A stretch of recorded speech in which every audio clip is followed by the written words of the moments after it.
நான் ஆஷா பேசுறேன். இன்னைக்கு நம்ம வந்து கிட்னி ஃபெயிலியர் பத்தி பார்க்க போறோம். நிறைய வியாதிகளுக்கு வந்துட்டு எதனால வந்துச்சுன்னு தெரியல, இது விதின்னு சொல்லலாம், கடவுள்கிட்ட கேட்கணும் அப்படின்லாம் கூட சம்டைம்ஸ் நம்ம சொல்லிடுவோம். கேன்சர்னா இது எதனாலனே கண்டுபிடிக்க முடியல, ஏன் வந்துச்சுன்ற காரணம் சொல்ல முடியல. சிலதுக்கு கிருமிகள் இருக்கு, நிறைய காரணங்கள் இருக்கு. ஆனா நம்மளுடைய அறியாமை, நெக்லிஜென்ஸ், நம்மளோட தவறான பழக்க வழக்க முறைகள், நம்மளோட கேர்லெஸ்னஸ்னால தான் 90% கிட்னி ஃபெயிலியர் ஆகுது. 10% மட்டும்தான் ஜெனட்டிக் காசஸோ இல்லை பாலிசிஸ்டிக் கிட்னின்னு சொல்ற மாதிரியோ இல்லை அது விதி பரம்பரையா வருதுன்னு சொல்றதோ வந்து 10% தான். 90% நம்மளோட அறியாமை, விழிப்புணர்வு இல்லாதது. இதை கண்டிப்பா நான் வந்து உங்களுக்கு புரிய வைக்கணும், இதை பத்தின ஒரு அவேர்னஸ் நம்ம மக்களுக்கு வரணுன்றதுக்காக தான் இந்த வீடியோ நான் இன்னைக்கு எடுத்திருக்கேன். முதல் எதனால கிட்னி ஃபெயிலியர் ஆகுது அதை பத்தி தெளிவா நான் உங்களுக்கு, நம்மளுடைய கலாச்சாரம், நம்மளோட கிளைமேட், நம்மளோட பீப்புள்ஸ்க்கு ஈஸியா என்ன மாதிரி ஃபுட்டு, லைஃப் ஸ்டைல், நம்ம என்னென்ன தவறுகள் பண்றோம், எதனால கிட்னி எஃபெக்ட் பண்ணலாம் அப்படின்றத பத்தி ஒரு அவுட்லைன் காசஸ் மட்டும் நம்ம இந்த ஃபர்ஸ்ட் பார்ட்ல பார்க்கலாம். ஃபர்ஸ்ட் எடுத்துக்கிட்டோம்னா, நம்மளுக்கு 2 கிட்னி இருக்கு. ஆனா ஒரு சப்போஸ் நிறைய பேருக்கு ஆக்சிடென்ட்ல ஒரு கிட்னில பாதிப்போ, கட்டியோ, கேன்சரோ, இல்ல ஒரு இன்ஃபெக்ஷனோ, ஒரு அடைப்போ, பிளாக்கோ ஏதாவது இருக்குன்னா நம்ம அந்த ஒரு கிட்னியை ரிமூவ் பண்ணிட்டு இன்னொரு கிட்னில நிறைய நாள் உயிர் வாழலாம். நிறைய பேருக்கு பிறக்கும் போதே அவங்க ஒரு கிட்னியோட பிறப்பாங்க. அது ப்ராப்ளம் கிடையாது, அது சேஃப். ஆனா ஃபெயிலியர்னா, ஆனா கிட்னி ஃபெயிலியர் அப்படின்ற வார்த்தை சொன்னா அது 2 ஃபெயிலியர் தான். இப்ப நம்மளுக்கு 2 கிட்னி இருக்கு, 2 நம்மளே வச்சுக்கலாம் பத்திரம், அப்படிலாம் கிடையாது. ஃபெயிலியர் ஆச்சா 2 தான் ஃபெயிலியர் ஆகும். அதனால தாராளமா நம்ம ஒரு கிட்னியை தானம் பண்ணலாம். இப்ப கண் வந்து ஒரு கண்ணு குருடாயிடுச்சுன்னா இன்னொரு கண்ணுல பார்க்க முடியும் தானே. ஆனா கிட்னி வந்துட்டுனா ஃபெயிலியர்ன்ற வார்த்தை வரும்போது 2மே போச்சுன்னு தான் அர்த்தம். நம்ம டிரான்ஸ்பிளான்ட் போகணும். அலோபதியில பாத்தீங்கன்னாக்கா டயாலிசிஸ், ரத்தம் ஃபுல்லா வெளியே எடுத்து சுத்தம் பண்ணி உள்ளே ஏற்றுவாங்க. என்னென்ன காரணங்கள்னால கிட்னி ஃபெயிலியர் ஆகலாம்? சாதாரண காரணங்கள்ல இருந்து எடுத்து நான் கடைசியா உணவு முறையில வந்து முடிக்கலாம்னு நினைக்கிறேன். சாதாரண காரணங்கள்னா, முதல்ல நம்மளுடைய ரத்த அளவு, ஹைப்போவோலிமியான்னு சொல்லுவோம். அதிகமான வயிற்றால வாந்தி ரொம்ப அதிகமா போய் உடம்புல இருக்க நீர் சத்து குறைஞ்சு அதுக்கேற்ற மாதிரி நீர் சத்தை நம்ம ரீப்ளேஸ் பண்ணல. குழந்தைங்களுக்கே கூட வாமிட்டிங் டயரியா இருக்கும். ஒரு நாளைக்கு 30 தடவை 40 தடவை போவாங்க. அவங்க வந்து எது கொடுத்தாலும் உடனே லூஸ் மோஷன் போகுது, வயிற்றுக்கு எதுவும் கொடுக்க கூடாது, தண்ணி கூட கொடுக்காம வச்சிருப்பாங்க.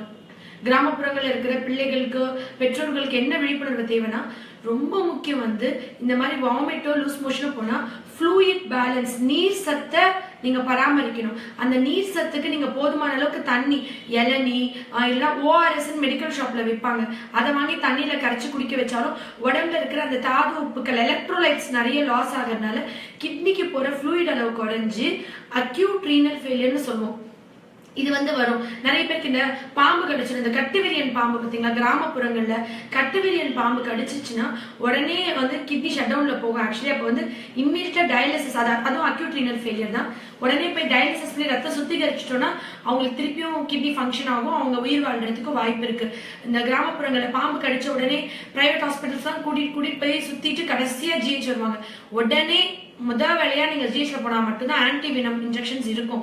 இமீடியட்டா அங்க போயிட்டு அதுக்கப்புறம் நீங்க ஹையர் சென்டர்ஸ்க்கு போய் என்ன ஃபர்ஸ்ட் எய்ட் பண்ணுமோ பண்ணிக்கலாம். இன்னொரு முக்கியமான விஷயம், வேர்வை.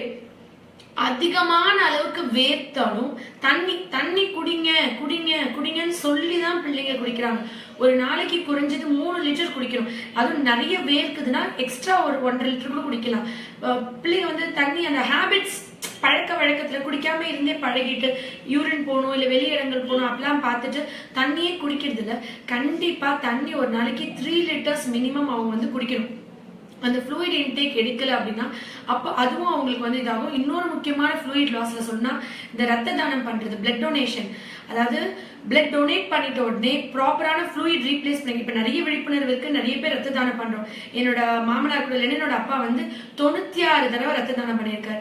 எப்படின்னா, அந்த காலத்துல அவங்க வந்து ஸ்வீடிஷ் மிஷன் ஹாஸ்பிட்டல்ல ஒர்க் பண்ணியிருக்காங்க. அங்க வந்து லேப் டெக்னீஷியன் அவங்க இருந்தப்ப அப்பெல்லாம் இந்த அளவுக்கு விழிப்புணர்வு கிடையாது. நிறைய புவர் பீப்புள்ஸ் கிராமங்கள்ல இருந்து ரத்தம், அப்புறம் பிளட் பேங்க்ஸ் கூட இருந்திருக்காது. 84, 85 பீரியட்லாம் அவர் என்ன பண்ணுவாரா, வந்து பிளட் இல்லைன்னு சொல்லி லேப்ல எதனா கேட்பாங்க. இல்லைன்னு சொல்லி இவரோட O பாசிட்டிவ்னால டக்குன்னு பிளட் எடுத்து கொடுத்துருவாராம். அதாவது 3 months இன்டர்வல் கூட வெயிட் பண்ண மாட்டாரா. சம்டைம்ஸ் வந்து என் மதர்ல தான் சொல்லுவாங்க, அதுல ஒரு பேர் எழுதி இருக்கிறத பார்த்தா தான் இவர் கொடுத்துருக்காருன்னு தெரியும், நான் அப்படிதான் வந்து சத்தம் போடுவேன். அவர் 3 months இன்டர்வல் கூட விடல. அதனாலதான் 2 கிட்னியும் ஃபெயிலியர் ஆகி அவங்க வந்து இறந்து போனாங்க. 2 கிட்னியும் ஃபெயிலியர் ஆனதுக்கு மெயின் ரீசன் வந்து அவங்க ஃப்ரீக்வெண்டா 96 times பிளட் டொனேட் பண்ணாங்க. அது வந்து 96 டைம்ஸ் பிளட் டொனேட் பண்றது தப்பு இல்லை, அந்த ப்ராப்பரா 3 months இன்டர்வல் விடாம ஃப்ளூயிட் வந்து அந்த அளவுக்கு அவருக்கு பயங்கரமா வேர்க்கும், அதுக்கேற்ற மாதிரி ஃப்ளூயிடே எடுத்துக்காம அந்த கிட்னிக்கோட ஃபங்க்ஷனை வந்து ரொம்ப டிஸ்டர்ப் பண்ணனால தான் அவங்களுக்கு வந்து இந்த ப்ராப்ளம் ஆச்சு. அதனால தான் நான் சொல்வேன், ரத்த தானம்ன்றது உலகத்திலே சிறந்த தானம். ஆனால் அது கொடுத்தா 3 மாசம் டைம் எடுத்துக்கோங்க.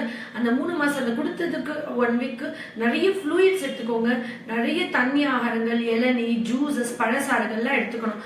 இந்த மாதிரி அவேர்னஸ் இல்லாம தவறுதலா மாசம்லாம் கொடுத்துறது கூட நம்மளோட உயிருக்கு ஆபத்தாகலாம். இன்னொரு முக்கியமான விஷயம் அப்ஸ்ட்ரக்ஷன், அதாவது டியூப்ல இந்த நீர்ப்பை வருது, யூரிட்டர் வருது இல்லையா, நீர்ப்பைக்கு வந்து கிட்னில இருந்து வந்து கனெக்ட் பண்ற அந்த யூரிட்டர் டியூப்ல பின்னாடி ஏதாவது கட்டி இருந்து அடைக்கலாம், இல்லைன்னா கீழே ப்ராஸ்டேட்ஸ் எதை இருந்து அடைக்கலாம். இந்த மாதிரி இருக்கும்போது அது வந்து அவங்களுக்கு வந்துட்டு மேலே பேக் ஃப்ளோ ஆகும். அந்த இன்னொரு ரொம்ப இம்பார்ட்டண்ட்டான விஷயம் வந்து அந்த பேக் ஃப்ளோவில் இருக்கும்போது கிட்னி ஃபெயிலியர் ஆகும். அதை விட ரொம்ப இம்பார்ட்டன்ட் இந்த ரேப்டோமைலோசிஸ்ன்னு சொல்லுவோம். அதாவது சடனா ஏதாவது பயங்கரமான ஆக்சிடென்ட், கிரஷ் இன்ஜுரிஸ், நஞ்சு போறது, பர்ன்ஸ், உடம்புல எரிஞ்சு போறது, இந்த மாதிரி டைம்ல வந்து மசில் டேமேஜ் நிறைய ஆகி அது போய் அப்ஸ்ட்ரக்ட் பண்ணி அதுவும் கிட்னியை ரொம்ப அஃபெக்ட் பண்ணும். நிறைய ஹெவி ஆன்டிபயோட்டிக்ஸ், வலி மாத்திரைகள், எனக்கு தெரிஞ்ச கிராமப்புறங்களில் 10 ரூபா செட்டு மாத்திரை வாங்கி சாப்பிட்றவங்க நிறைய பேர். எல்லாரையும் என்னோட அம்மா அப்பா, என்னோட தாத்தா பாட்டி, என்னோட அக்கா தங்கச்சியை நினைச்சு நான் சொல்றேன், தயவு செஞ்சு ஒரு தொந்தரவு இருந்தா டாக்டரை போய் பாருங்க. ஒரு இப்போ மூட்டு வலி இருக்குன்னா ஒரு ஆர்த்தோ டாக்டரே போனா கூட அவங்க கால்சியம் சப்ளிமெண்ட் தான் கொடுப்பாங்க.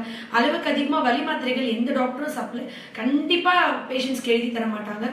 ஒரு பொறுத்துக்க முடியாத சூழ்நிலை இன் பிட்வீன் இன்டர்கரண்டா கொடுப்பாங்களே ஒழிய லாங் டேர்மா ஒரு தடவை டாக்டர் எழுதி கொடுக்குற சீட் எடுத்துட்டு போய் இவங்களே மெடிக்கல் ஷாப்ல போயிட்டு 10 ரூபா செட்டு மாத்திரை வாங்கி போடுவாங்க. இந்த இபிப்ரூஃபன் காம்பினேஷன்லாம் எங்க தாத்தா போட்டிருக்காரு, எனக்கு நல்லா தெரியும். நான் போயிட்டு ஹோமியோ மெடிசன் சாப்பிடுங்க தாத்தா, முட்டி வலி 3 மாசம் சரியாயிடும், இது உடனே சரியாயிடும், இது உருண்ட மருந்தா இருக்கு, நான் சாப்பிட மாட்டேன் அப்படின்ட்டு சண்டை போட்டிருக்காரு. அவங்களுக்கு எவ்வளவு தூரம் கஷ்டப்பட்டிருக்காங்க நான் நேர்ல இருந்து பார்த்திருக்கேன். வலி மாத்திரைகள் போட்டா கண்டிப்பா கிட்னி ஃபெயிலியர் ஆகும். அதே மாதிரி ரொம்ப ஹெவி ஆன்டிபயோட்டிக்ஸ், அதுவும் கிட்னி அஃபெக்ட் பண்ணலாம். ரொம்ப இம்பார்ட்டண்டா நிறைய பேருக்கு வந்து இந்த ஸ்கேன் எடுக்கிறாங்கல்ல, அப்போ வந்து டை இன்ஜெக்ட் பண்ணுவாங்க, அந்த அயோடின். அந்த டை வந்துட்டு கிட்னியை போய் அஃபெக்ட் பண்ணலாம். அந்த அயோடின் வந்து கிட்னியை போய் ஷட் டவுன் காஸ் பண்ணலாம். அதை விட ரொம்ப ஹை பிபி, சுகர் கண்ட்ரோல் பண்ணாமல் இருக்கிறது, அதே மாதிரி பாலிசிஸ்டிக் கிட்னின்னு ஒரு கண்டிஷன் சொல்லுவோம். அது வந்து பரம்பரை ஜெனட்டிக்காக வரக்கூடாது, பிறப்புல இருந்தே அது ஒரு ப்ராப்ளம், அது ஒன்றும் செய்ய முடியாது. அது வந்து நம்மளுக்கு ஜெனட்டிக்காக இருக்குன்னு சொன்னால் நம்ம ரொம்ப ஏர்லிலேருந்தே டயட் கான்ஷியஸ் இருக்கணும். அடுத்து மேரேஜ் பண்ணுறது ரிலேட்டிவ்ஸ்ல பண்ணாமல் நிறைய அதை நீங்கள் உங்கள் டாக்டர்கிட்ட கன்சல்ட் பண்ணணும். தவிர்க்க முடியாதுனாலும் ஓரளவுக்கு அது நம்ம கேர்ஃபுல்லா இருந்துக்கலாம், ஏஜ் வாழ்நாள நீட்டிக்கிறதுக்கான இது. அதே மாதிரி கடைசியா சொல்லணும்னா ஆண்களுக்கு ப்ராஸ்டேட் சுரபி வந்து ரொம்ப ஈஸியா காமனா 100ல 90 ஆண்களுக்கு வரும். என் அப்பாவுக்கும் வரும், என் தாத்தாக்கும் வரும், உங்களுக்கும் வரும். ப்ராஸ்டேட் பத்தி தனி வீடியோ போடுறேன். ப்ராஸ்டேட் சுரபி இருந்து அது அப்ஸ்ட்ரக்ட் ஆனாலோ, ப்ராஸ்டேட் கேன்சர் இருந்தாலும் அந்த ஆண்களுக்கு வந்து கிட்னி ஃபெயிலியர் ஆகிறதுக்கு நிறைய சான்சஸ் இருக்கு. கிட்னி ஸ்டோன்ஸ், இந்த கிட்னி ஸ்டோன்ஸ்க்கும் நிறைய கிட்னி ஸ்டோன்ஸ் இருக்கும்போது நிறைய அடைச்சிக்கிட்டு அங்கே இருக்கிற செல்ஸ் அது டேமேஜ் பண்ணி நிறைய பேருக்கு ஸ்ட்ரிக்சர் கூட வரும். அதில் தனித்தனி சாப்டர்ஸ் நான் தனியாக டிஸ்கஸ் பண்ணுறேன். உணவு முறை, கிளைமேக்ஸ் ஆஃப் திஸ் பார்ட். இந்த உணவு முறைன்றது எவ்வளோ இம்பார்ட்டன்ட், இதில் நம்ம தமிழர்கள் என்னென்ன தப்பு பண்ணிட்டு இருக்கோம், எவ்வளோ விழிப்புணர்வு இல்லாமல் இருக்கோன்றதை பற்றி நான் சொல்கிறேன். ஃபர்ஸ்ட் திங், ஊறுகாய். அந்த காலத்துல வந்து நம்ம வீட்டுல என்ன பண்ணாங்கன்னா நார்த்தங்காய் ஊறுகாய்லாம் போடுவாங்க. நார்த்தங்காய் வந்துட்டு பிபி குறைக்கும், கொலஸ்ட்ரால் குறைக்கும், விட்டமின் சி ரிச், கேன்சருக்கு ப்ரிவென்டிவ், ரொம்ப நல்லது. வீட்டுல நம்ம ஆயா பாட்டி அம்மா எல்லாம் போட்டிருப்பாங்க. அதுல வந்து அவ்வளோ உப்பு போட்டு ப்ரிசர்வ் பண்ண மாட்டாங்க. இப்போ இந்த மாடர்னைசேஷன் ஆன உடனே, இந்த டிவியில விளம்பரங்கள் வந்த உடனே நம்ம பாக்கெட் கிடைக்கிற சிப்ஸ்ல இருந்து இதுக்கு என்ன உணவு பதார்த்தங்கள் எடுங்க, சைனீஸ் சால்ட்னு சொல்லக்கூடிய அஜினோமோட்டோல இருந்து ஹைலி, இப்போ நம்ம உடம்புல வந்து சோடியம் வேணும். அது எதுக்கு வேணும்னா உடம்புல ஃப்ளூயிட் பேலன்ஸ் மெயின்டைன் பண்ண. ஆனா அந்த சோடியம்ன்றது இந்த நம்ம சாப்பிட்ற உப்புல இருந்து மட்டும் தான் கிடைக்கும் தேவையில்லை. நம்ம சாப்பிட்ற காய்கறிகள் பழங்கள்லயே போதுமான அளவுக்கு சோடியம் இருக்கு.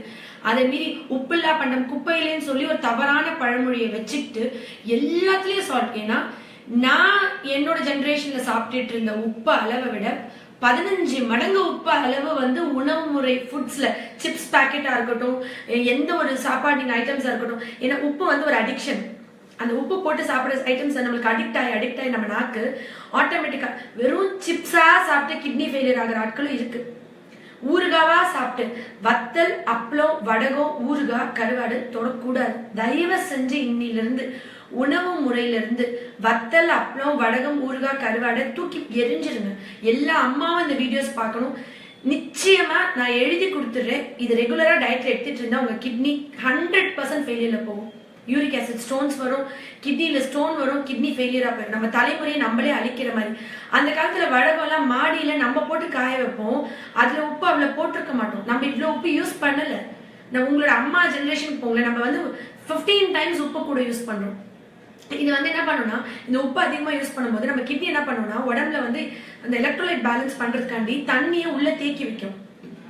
இது வந்து ஹார்ட்டுக்கு லோடு, கிட்னிக்கு லோடு, எல்லா உறுப்புகளுக்கும் லோடு. அடுத்த விஷயம் வந்து கார்பனேட்டட் ட்ரிங்க்ஸ். அதாவது இந்த கோலா ஐட்டம்ஸ், ஒரு நாளைக்கு 2க்கு மேற்பட்ட கோலா ஒரு நாளைக்கு ரெகுலரா ஒரு பையனோ ஒரு பொண்ணோ யாராவது குடிக்கிறாங்க அப்படின்னா 100க்கு 100% அவங்களோட கிட்னி கிரானிக் கிட்னி டிசீஸ் அப்படின்னு சொல்லக்கூடிய கிட்னி ஃபெயிலியர், கிட்னி அழிஞ்சு போறதுக்கு வாய்ப்பு இருக்கு. ரொம்ப காமனா பீஸா, பர்கர் அந்த மாதிரி போய் சாப்பிட்டு வெஸ்டர்னைஸ் கல்ச்சர்ல எல்லாரும் ஒரு கோக் பாட்டில், ஒரு ஸ்ப்ரைட் பாட்டில், ஒரு ஏதோ ஒரு பாட்டில் வச்சுக்கிட்டு டெய்லி குடிக்கிறது வந்துட்டு ரொம்ப வேதனையாகவும் வருத்தமாகவும் இருக்கு. அது வந்து கண்டிப்பா நம்ம கிட்னி அஃபெக்ட் பண்ணும். என்னைக்காவது ரொம்ப ரேரா கூட நான் என் பிள்ளைகளுக்கு ஒத்துக்கவே மாட்டேன், கொடுக்கவே மாட்டேன். கண்டிப்பா அதை என்டர்டெயின் பண்ணவே மாட்டேன். இது வந்து நீங்க எல்லாமே காய்கறிகள், பழங்கள், எந்த ஹோட்டல் கடைக்கு போனா கூட ஃப்ரூட் ஜூஸஸ் எடுத்துக்கோங்க. பழச்சாறுகள் எவ்வளோ வேணா எடுத்துக்கோங்க.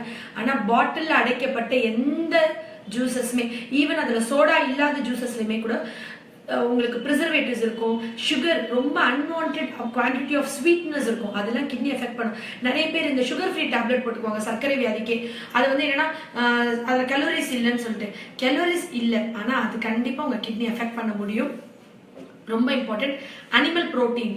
அதாவது எந்த ஒரு அனிமல் புரோட்டீனா இருக்கலாம். அது வந்துட்டு சீ ஃபுட்ஸ்ல இருந்து, ஃபிஷ்ல இருந்து, ஃபிஷ்லாம் கூட ரொம்ப கம்மியான அளவுக்கு. நீங்க வந்து அதுல மெர்குரி கண்டென்ட் ரிச் ஃபிஷ்ஷஸ்ல தான் அது ரொம்ப அதிகம். மீட், ரெட் மீட்ஸ், போர்க்கு, பீஃப் இதெல்லாம் அதிகமான அளவுக்கு சாப்பிட்டா கண்டிப்பா உடம்புல பியூரின் மெட்டபாலிசம் ஒன்று சொல்லுவாங்க. அதாவது யூரிக் ஆசிட் உற்பத்தி அதிகமாகி நிறைய பேர் மூட்ல படிஞ்சு யூரிக் ஆசிட் கவுட்ன்ற நோய் இருக்குன்னு சொல்லுவோம்ல. அது இல்லாம கிட்னில யூரிக் ஆசிட் ஸ்டோன் ஃபார்ம் பண்ணலாம், கால்சியம் ஸ்டோன்ஸ் வரும். இதெல்லாம் வந்து உங்க கிட்னியை ரொம்ப அஃபெக்ட் பண்ணும். அதனால அளவுக்கு அதிகமா நம்ம வந்து இறைச்சி சாப்பிடக்கூடாது. வெஜிடேரியன்ஸ்க்கு தான் வந்துட்டு ரொம்ப நல்லது. காய்கறிகள், கீரை வகைகள், பழங்கள் இது நிறைய எடுத்துக்கணும். அப்புறம் காஃபி, அதிகமான அளவுக்கு காஃபி குடிச்சா அதுவும் உங்களோட கிட்னி அஃபெக்ட் பண்ணும்.